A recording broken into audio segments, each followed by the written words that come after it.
नमस्ते मित्रों एवं दर्शकों, बोलचाल की अंग्रेजी यूट्यूब चैनल में आपका स्वागत है। मैं हूं आपका प्रस्तुतकर्ता एवं अध्यापक ललित राव। आज मैं आपके सामने प्रस्तुत कर रहा हूं इस चैनल का 24वां वीडियो, जो एक साक्षात्कार के रूप में, साक्षात्कार यानी इंटरव्यू।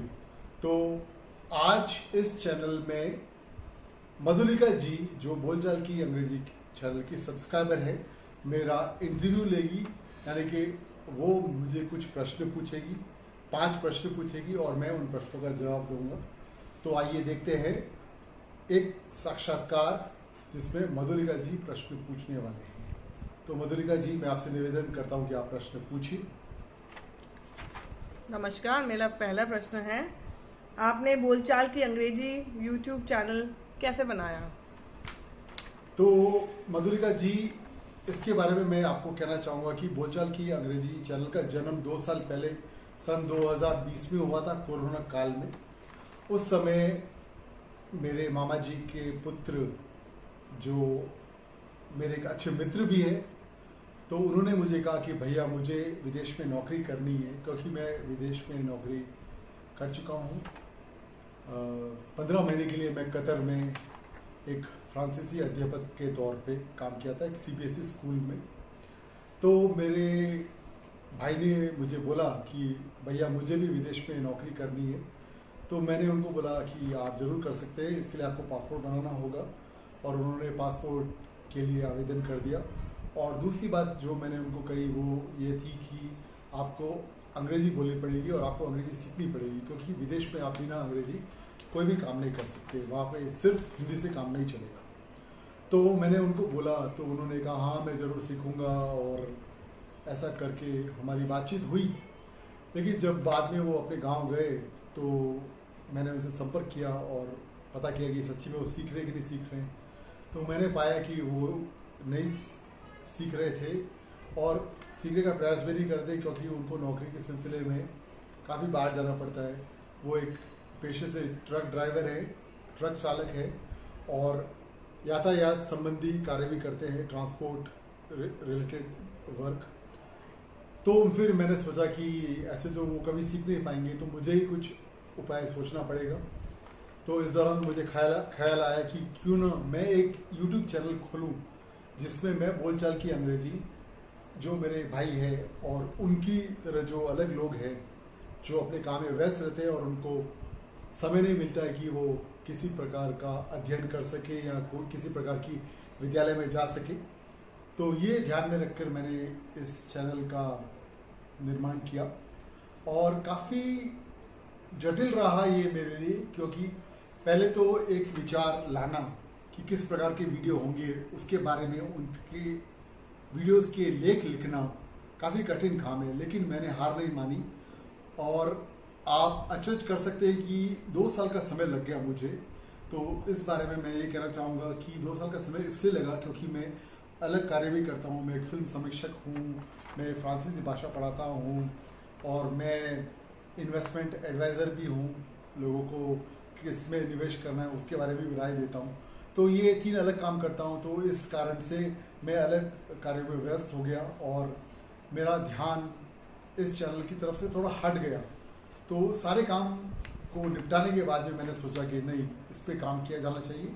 तो 2 महीने पहले मैंने फुर्ती से बहुत सारे लेख लिखे, और मेरी धर्मपत्नी जी ने भी मुझे इसमें काफ़ी सहायता करी। बहुत सारे वीडियो उन्होंने शूट किए, बच्चों ने भी काफ़ी सराहनीय काम किया, उन्होंने भी वीडियो शूट किए। तो इस प्रकार से इस चैनल का जन्म हुआ। मैं आपसे ये पूछना चाहूँगी नाउ कि आपका चैनल अन्य चैनलों से कितना अलग है, जो यूट्यूब पर हिंदी बोलने वालों को अंग्रेजी सिखाते हैं? मधुलिका जी, ये बहुत सराहनीय प्रश्न है और इसको पूछने के लिए आपका बहुत बहुत धन्यवाद। तो YouTube पे हर प्रकार के वीडियो आपको मिल सकते हैं, और इसमें कोई संदेह नहीं कि अंग्रेजी सिखाने वाले भी बहुत सारे वीडियोस हैं। मैं तो ये कहूँगा कि अंग्रेजी सिखाने वाले वीडियोस की एक तरह से बाढ़ आ गई है, बाढ़। लेकिन मैं दर्शकों को ये कहना चाहूँगा कि बहुत सारे चैनल्स जो हैं वहाँ गंभीर तौर पर अंग्रेजी नहीं सिखा सकती। जो व्यक्ति अंग्रेजी सिखाना चाह रहा है या जो सिखाता है वो सिर्फ और सिर्फ धन कमाने के लिए ऐसे वीडियोस डालता है। तो दर्शकों से निवेदन है कि ऐसे वीडियोस का समर्थन ना करें। लेकिन आपके मन में एक प्रश्न आ सकता है कि कौन सा चैनल गंभीर है और कौन सा चैनल गंभीर नहीं है, तो वो तो आप देख के ही पता कर सकते हैं।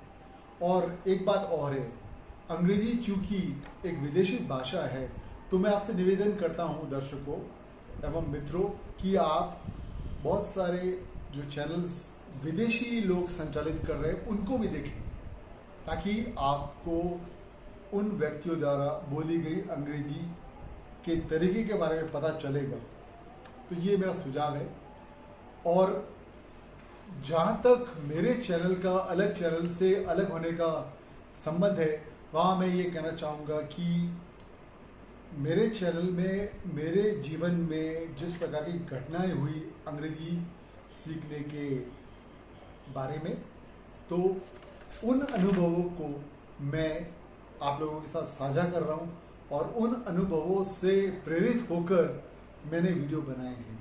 तो आप इस एक प्रकार से कह सकते हैं कि जिस व्यक्ति ने खुद काफ़ी कठिन परिस्थिति में अंग्रेजी सीखी, वो खुद आज अगर एक अंग्रेजी का चैनल बना रहा है, उस पर वीडियोस डाल रहा है, तो वो व्यक्ति गंभीर तौर पे अंग्रेजी सिखाने का प्रयास कर रहा है और उसको सराहना मिलनी चाहिए। और दूसरी बात ये भी है कि मैं एक स्वाभाविक अध्यापक हूँ। मुझे फ्रांसीसी भाषा पढ़ाने का 25 साल का अनुभव है। मैंने भारत की जो अच्छी से अच्छी स्कूलों में काम किया है एक फ्रांसीसी भाषा के अध्यापक के तौर पे। मुझे भाषाओं का शौक है, फ्रांसीसी, जर्मन, अंग्रेजी, हिंदी, मलयालम, कन्नड़, इस तरह की भाषा मैं जानता हूँ। तो मुझे लग रहा है कि मैं इस चैनल को चलाने के लिए, उसमें वीडियोस डालने के लिए सक्षम हूँ और यही विशेषता मेरे चैनल को अलग चैनल से कह सकते हैं कि अलग ठहराती है। तो ये है मेरा उत्तर आपके प्रश्न का। एक हिंदी भाषी व्यक्ति अच्छी अंग्रेजी कैसे बोल सकता है?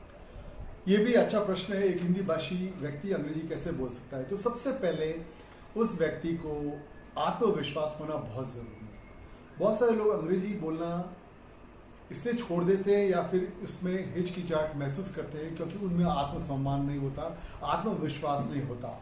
आत्मविश्वास से अगर आप अंग्रेजी सीखेंगे तो जरूर आपको अंग्रेजी आएगी। बहुत सारे लोग मन में ये धारणा बना लेते हैं, गलत धारणा, कि मुझे तो अंग्रेजी आ ही नहीं सकती, मेरे घर में तो माहौल ही नहीं है। नहीं, इस प्रकार की आप धारणा नहीं रखें। माहौल नहीं है तो आप माहौल बनाएं, लेकिन आत्मविश्वास बहुत जरूरी है। अगर आपने ठान ली कि मुझे अंग्रेजी सीखनी है किसी भी कीमत पर, किसी भी हाल में, तो आप निश्चय अंग्रेजी सीख सकते हैं। और आपको योजना भी बनानी होगी। आप अंग्रेजी भाषा को किसी मुसीबत के तौर पे मत देखिए, आप अंग्रेजी भाषा को एक कौशल के तौर पर देखिए, जिसको अंग्रेजी में स्किल कहा जाता है। अंग्रेजी एक विषय नहीं है। जैसे कि स्कूल में हम अलग अलग विषय सीखते हैं, रसायन शास्त्र, भौतिक शास्त्र, बायोलॉजी और जिस प्रकार के भूगोल, तो वो विषय तो हम पढ़ के सिर्फ अंक अर्जित करने के लिए पढ़ते हैं।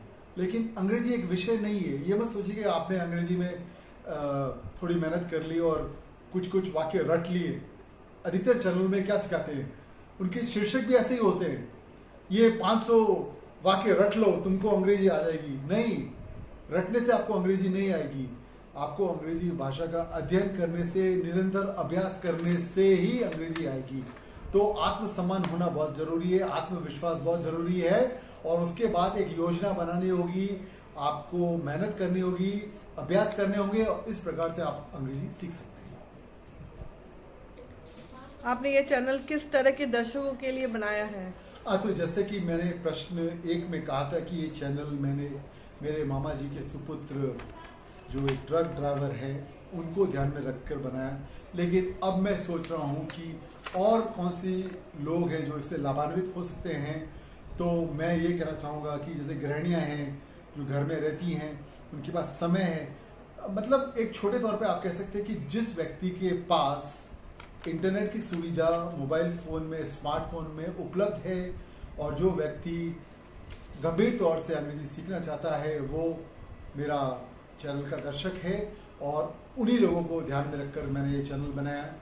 तो आप कह सकते हैं कि जो व्यक्ति नौकरी पर जाते हैं या जो गृहिणियाँ जो घर में रहती है लेकिन घर का काम करती है और उनके पास बाहर विद्यालय या किसी कोचिंग सेंटर में जाने का समय नहीं है, तो ऐसे व्यक्तियों के लिए ये चैनल मैंने खोला है। तो उनसे निवेदन है कि जो मैंने वीडियो डाले हैं उनको आप बार बार देखते रहे, निरंतर अभ्यास करते रहे और इस प्रकार से आप अंग्रेजी सीख सकते हैं। कोई व्यक्ति 7 भाषा कौशल में प्रभावी रूप से कैसे निपुण हो सकता है? हाँ, ये भी एक अच्छा प्रश्न है मधुलिका जी। तो एक भाषा सीखने के लिए 7 कौशल होने ज़रूरी है, तो उसके बारे में मैं आपको बताता हूँ। तो जो 7 भाषा कौशल है वो है लिसनिंग यानी कि सुनना, जो भी भाषा बोली जा रही है उसको सुनना। रीडिंग यानी कि पढ़ना, आपको पढ़ना आना चाहिए। स्पीकिंग यानी कि बोलना। उसके बाद में राइटिंग, लिखना, आपको वो भाषा लिखनी आनी चाहिए। तो लिसनिंग, रीडिंग, राइटिंग, स्पीकिंग, ये तो 4 मुख्य भाषा कौशल हुए। इसके अलावा 3 और भाषा कौशल है, वो है ग्रामर यानी कि व्याकरण। अगर आपको किसी भी भाषा के व्याकरण के नियम नहीं मालूम है तो आप उस भाषा को सही प्रकार से नहीं बोल सकेंगे। ये अंग्रेजी के संदर्भ में भी कहा जा सकता है। उसके बाद शब्दावली यानी कि वोकैबुलरी, विभिन्न विषयों के विभिन्न शब्द होते हैं और वो शब्द जानना जरूरी है। एक डॉक्टर किस प्रकार की अंग्रेजी बोलता है वो एक व्यापारी के द्वारा बोली गई अंग्रेजी से अलग होगी, क्योंकि उसकी शब्दावली अलग है और व्यापारी की शब्दावली अलग है। तो वोकैबुलरी यानी कि शब्दावली का भी बहुत महत्वपूर्ण रोल है, अहम उसकी भूमिका है। और कल्चर यानी कि सभ्यता, कोई भी भाषा आप उसके सभ्यता के बारे में जानकारी रखने के बिना नहीं सीख सकते हैं।